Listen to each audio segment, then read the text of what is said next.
Hello there, Scorpios. Welcome to your weekly reading. Now, 2 days ago, I recorded a reading for you guys, and it was like a 24-minute reading. And then my computer froze up, and I couldn't retrieve the video, but I do remember a few pieces of information from that previous video. So I'm going to relay that to you first. Maybe it resonates with someone who's watching. Maybe it will.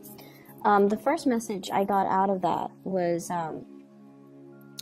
I saw this guy. He was, he had two batons, and he was spinning discs on top of the baton. So it's, it's one of those magic tricks.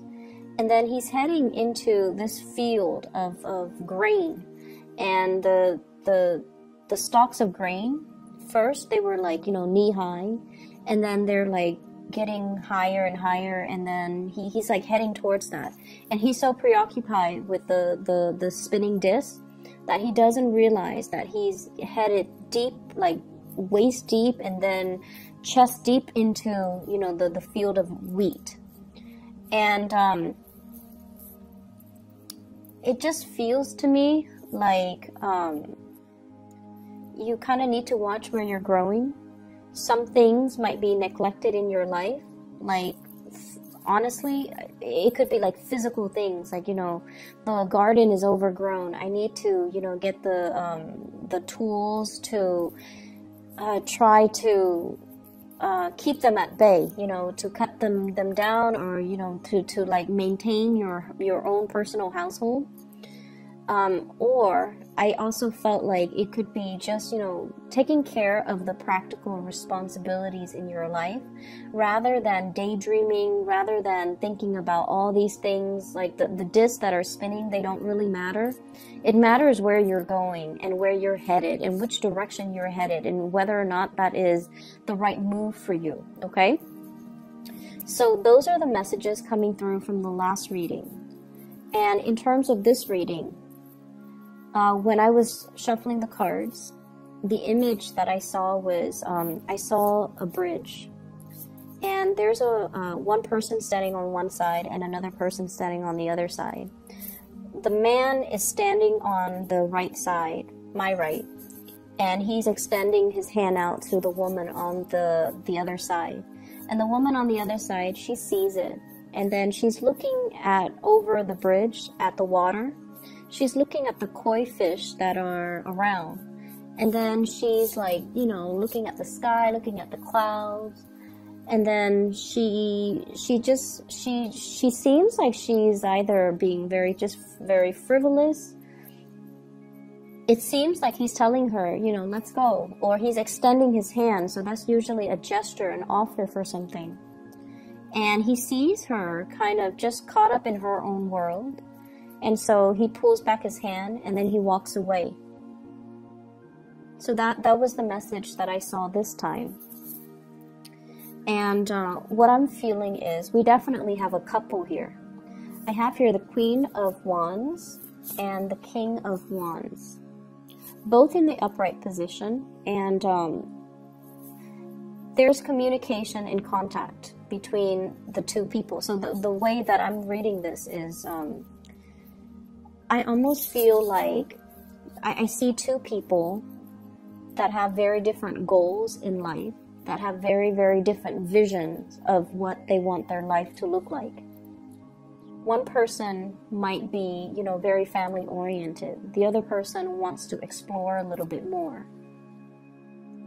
And one person is like happy where they are currently. They're established in their career, they have friends and family in their current location. And the other person is not happy where they're at, and they want, they want more, they want to branch out, they want to explore, and they're ready to move. So I feel like two people that might, at one point have come together for whatever reason. They have the same values. They care about the same things. And the Wand's energy is a very dignified energy. It indicates truth and honesty. It indicates people who are very they keep their word. When they say they're going to do something, they do it. And they're quite loving, quite caring, and very generous, very protective of other people. They like to, it's almost like the people that fight for the underdogs, the people that defend the weak. So the Wand's energy, it's a very dignified energy. And I definitely feel like you and the other person, you have the same values, you have the same goals, and you both have, you know, a strong sense of morality and dignity. But I feel like one person is very settled in their career, in their life, and they're like, I'm not budging from this geographical location, I'm happy here. And then the other person's just like, I'm not really happy here, I want more, I want something else, I want to change of scenery. And so there might be discussions between you and another person regarding that. Just the fact that geographically this might not be the best location for one of us. So let's compromise. Let's see how we can work things out. Let's see if let's see how we can compromise. But I definitely feel like one person is really unhappy. One person wants to go. Hence that man on the bridge wanting to go. And it might not even be a biological man. It could be the other person is not happy and they're ready to move. Okay, they're ready to go. And so there's a lot of contact communications about this. I'm also seeing for those in partnered relationships and in stable relationships, there might be discussions about, you know, wanting to have children, wanting to bring like another person into the family unit. Okay, so talks about getting pregnant, talks about, you know, procreation, talking about having children, and possibly even talking about adoption, like overseas adoption is what I'm sensing here. So I feel like there's a relationship, and I almost feel like there might be a void in that relationship, and the two of you are just like, maybe having a baby would help, you know, maybe it'll give us a common purpose, maybe it'll help ground us. And so if you're approaching the relationship from that standpoint, you want to be a little bit careful. Resolve existing issues in your relationship before you bring another person into the picture. Does that make sense? I don't feel like bringing the child into the picture is going to change anything. It comes with a lot of responsibilities, and if you don't fix your existing problems, or if there's that void in the relationship that no one's addressing, it can exacerbate by bringing another element into the picture, okay? I feel like whoever that wants to change or that wants to leave doesn't feel like they are appreciated in their work environment. They also don't feel like they're making enough based on their skills, their level of expertise, their life experience or their work experience. They feel like they're settling for a job that is less than, and they don't feel like they're being, you know, fully utilized. So it's almost like somebody who has, you know, grand vision. And I don't feel like there's anything wrong with that. The person is not, you know, overinflating or overestimating their capability. The person is very capable of doing the work, and they feel like for whatever reason they're not able to find the type of work that utilizes their full potential, or they feel like they are not being they're not developing to their full potential, and they're looking for something else, something a lot more fulfilling. And I also feel like the relationship itself can feel like that, where the relationship might not bring that 100% total completion, total love, and total, you know, happiness. And so the other person is just like, I don't know how long I can stay in this any more. Like, I don't know how long I can stay in this, because I'm not 100% happy. Okay, could you be you or the other person? But I feel like someone is a little bit discontent, and I feel like they're looking to leave. I honestly feel there were situations in your past where, and obviously Scorpios, please don't get mad at me for saying this, but I don't feel like this applies to everybody, okay? There was somebody that was really good in your life, and And honestly, this energy could be switched around. You were probably very good to somebody, very good to somebody. And I feel like it could be, you know, it could go both ways. There was somebody that was really good in your life and you didn't see the situation clearly at the time. And now that the person is gone, it's really hard to fix the mistakes, right? And then likewise, you were very good to somebody in the past. And you were really good to this person. They didn't see the situation and they didn't appreciate you when they had the chance. And I feel like, you know, there's definitely the sense of karma coming back full circle, because you might see them now in a very, very bad state. That's what it feels like. And I feel like it takes a lot for you to cut somebody out of your life, okay? Because you, as a fixed sign, you always care about the people that you invest your time in. If you've invested 5 years in a relationship, you still care about the person. You might not love them anymore, might not, you know, want to contact them every day, but you still occasionally wonder, like, I wonder what they're up to. I wonder how they're doing. And I feel like there was somebody you were really, really good towards, and they didn't appreciate you properly. And now, as a result of it, I feel like you're catching people in, it's like the karma returning back to the people. And it's not pretty. And you're looking at the situation and you wish you could help. You wish you could do something to alleviate the pain and the suffering, because you were really good to that person. And you also understand, you know, that is their karmic justice, because they didn't appreciate you when you were around. And then on the flip side, there was somebody that was really good to you and you didn't appreciate them. And I don't feel like they're catching you dealing with your karma. I just feel like there's no response. There's no communication. There's just total blockage. And it's like, you know, knocking at a brick wall. Like, is there anybody on the other side? And you get no response. So you don't even know, like, where are they? What are they up to? What are they doing? Do they think about me? Are they okay? Are they still alive? And it's that lack of answers, lack of certainty that keeps you constantly knocking at that brick wall. That's what it feels like to me. And I feel like there's an element of many of you wanting to fix your financial situation. And there are things here in this spread that indicates to me equating your self-worth with the amount of money that you make. Okay, that sense of materialism. And if you have recently, you know, broken up with somebody, and it doesn't even matter who broke up with whom, but I feel like you're very, very much focused on your career, or you should be, at least. I feel like you're very focused on that. And you're also very focused on the fact that maybe if I made more money, maybe they'll come back. Maybe if I were wealthier, maybe if I had a nicer car, maybe if I had a nicer home. And maybe if I could give them, you know, everything they wanted. And the bottom line is, when I saw that image at the beginning, he's extending his hand out to this other woman, and she's looking at the koi fish, she's looking at the clouds.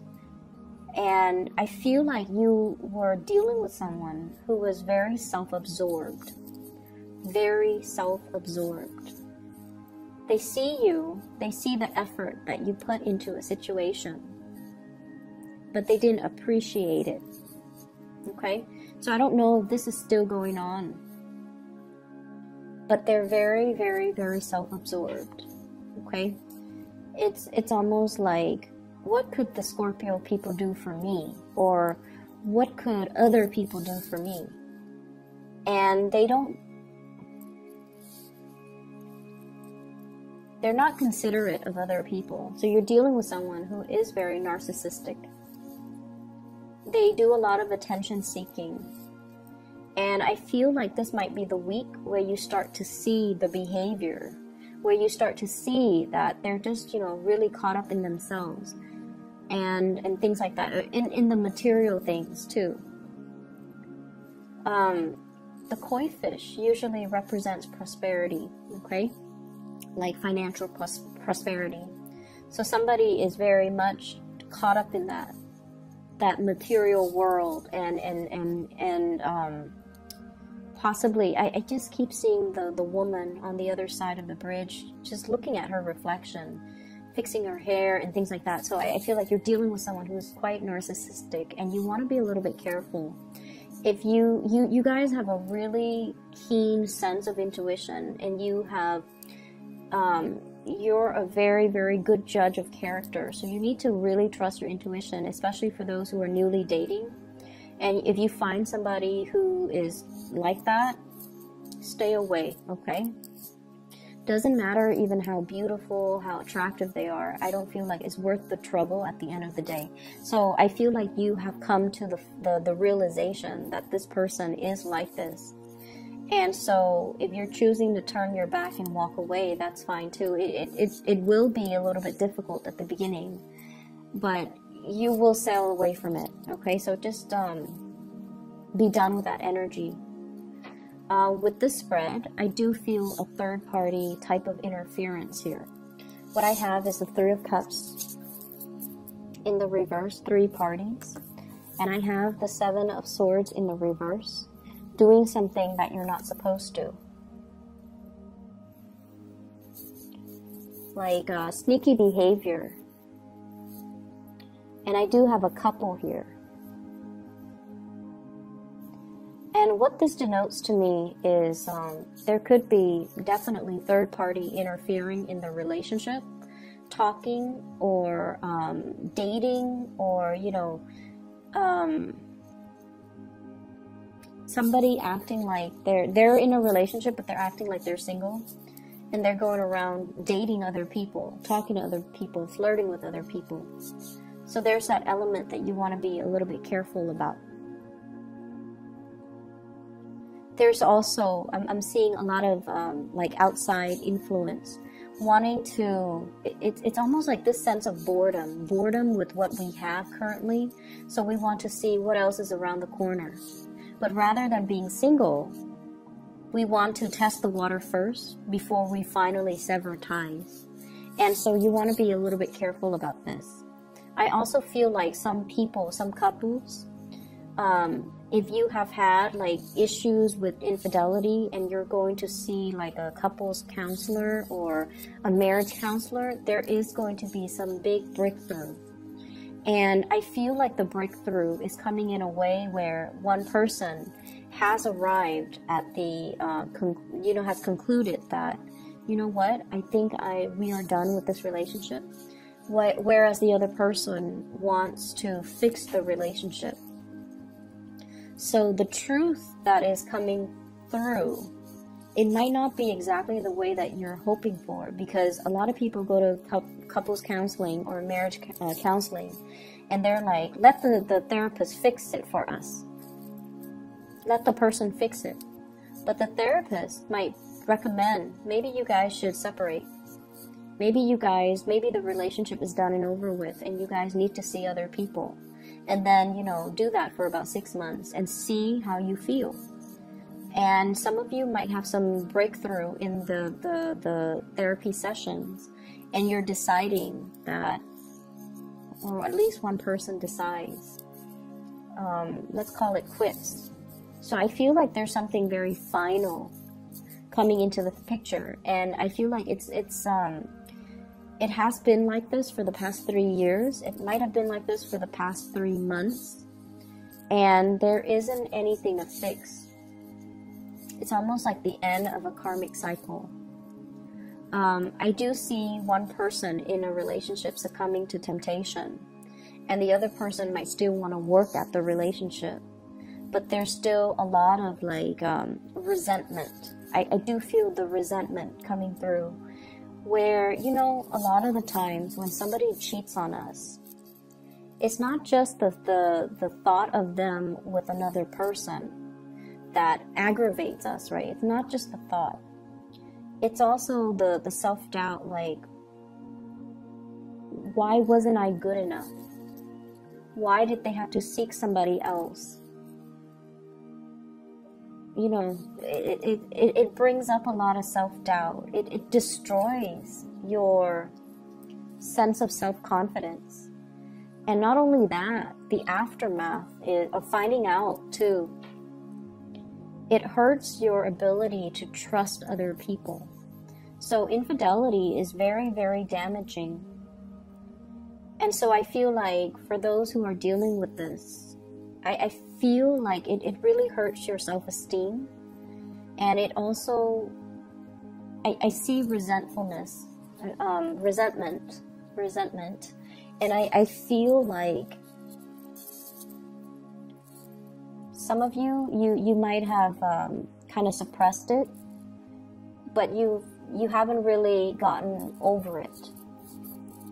And if you are doing any type of, you know, marriage counseling, couples counseling, or even individual counseling, there are things that are going to be triggered, okay? And it's bringing up to the surface so that you can address it, so you can, like, shed some light on it, so you can move away from it. And I do see as well a huge element here about doing a lot for your relationship partner. You guys doing a lot for your relationship partner. And the other person was just not aware. The other person was so caught up in their lives, their problems, their issues, their own, you know, just narcissism. And the way that it came out is this card, okay, the star in the reverse. It's somebody that could be very beautiful, very attractive, very handsome, whatever you want to call it, but they're very stuck on themselves, okay? And so I feel that you want to be a little bit careful who you're dating. You want to be careful about who you're involved with, and you want to be a little bit careful about who you give your energy to. I feel like this is even if you tell yourself, oh, I'm only going to, you know, I'm only going to have a one-night stand with that person. At the end of the day, you want to reassess your standards. You want to just tell yourself, you know, is this somebody energetically that I want to be around? Probably not. Is this somebody that I even want to let my friends know about? Probably not. There's something about this person, I feel like they're quite attractive, but at the end of the day, maintain your standards and, you know, be true to your standards, okay? You want people who are beautiful all the way around, inside and out. You don't want to settle for anybody who is especially narcissistic. And so, even if it's just a one-night stand, I don't feel that it's good for you to give your energy to this person. And so, that's what I have for you here, Scorpios. I hope the reading is helpful. I hope that you can, you know, I hope that you can get some insight from this. I hope that it resonates to a certain extent. I hope that it resonates so that you can, you know, decide how to move forward, okay? And I honestly wish it wouldn't resonate because it's a little bit more on the negative end. But I feel like there's a lot of things that you are making big decisions on, and you kind of need to make this decision kind of like on your own and to try to figure out what is best for you, okay? What does your heart say and what is best for you? So I wish you the best. Take care, okay? And I'll talk to you guys soon.